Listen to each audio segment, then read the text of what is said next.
ಪ್ರಕ್ಷುಬ್ಧ ಜಗತ್ತಿನಲ್ಲಿ ಶಾಂತಿ ನಿರ್ಮಾಣ, ರಾಜತಾಂತ್ರಿಕತೆಯ ಸಂದೇಶವನ್ನು ಬಲಪಡಿಸಲು ಬ್ರಿಕ್ಸ್ ಸಹಕಾರಿಯಾಗಿದ್ದು, ತರ್ಕಬದ್ಧ ಮತ್ತು ರಚನಾತ್ಮಕ ಬದಲಾವಣೆಯ ಮೂಲಕ ಬ್ರಿಕ್ಸ್ ಗಟ್ಟಿ ಧ್ವನಿಯಾಗಿ ನಿಂತಿದೆ ಎಂದು ವಿದೇಶಾಂಗ ಸಚಿವ ಡಾ ಎಸ್ ಜಯಶಂಕರ್ ತಿಳಿಸಿದ್ದಾರೆ. ವಿಶ್ವಸಂಸ್ಥೆಯ ಸಾಮಾನ್ಯ ಸಭೆಯ 80ನೇ ಅಧಿವೇಶನದ ನೇಪಥ್ಯದಲ್ಲಿ ನ್ಯೂಯಾರ್ಕ್ನಲ್ಲಿ ಬ್ರಿಕ್ಸ್ ವಿದೇಶಾಂಗ ಸಚಿವರ ಸಭೆಯಲ್ಲಿ ಮಾತನಾಡಿದ ಅವರು, ಪ್ರಕ್ಷುಬ್ಧ ಜಗತ್ತಿನಲ್ಲಿ ಬ್ರಿಕ್ಸ್ ಶಾಂತಿ ನಿರ್ಮಾಣ, ಸಂವಾದ, ರಾಜತಾಂತ್ರಿಕತೆ ಮತ್ತು ಅಂತಾರಾಷ್ಟೀಯ ಕಾನೂನಿನ ಅನುಸರಣೆಯ ಸಂದೇಶವನ್ನು ಬಲಪಡಿಸಬೇಕಿದೆ ಎಂದು ಹೇಳಿದರು.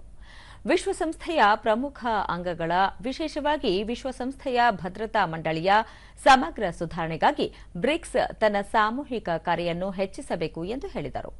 ವ್ಯಾಪಾರದ ಹರಿವಿನ ಮೇಲೆ ಹೆಚ್ಚುತ್ತಿರುವ ರಕ್ಷಣಾತ್ಮಕತೆ, ಸುಂಕದ ಚಂಚಲತೆ ಮತ್ತು ಸುಂಕರಹಿತ ಅಡೆತಡೆಗಳ ಪರಿಣಾಮವನ್ನು ಒತ್ತಿ ಹೇಳಿದ ಸಚಿವರು, ಬ್ರಿಕ್ಸ್ ಬಹುಪಕ್ಷೀಯ ವ್ಯಾಪಾರ ವ್ಯವಸ್ಥೆಯನ್ನು ರಕ್ಷಿಸಬೇಕಿದೆ.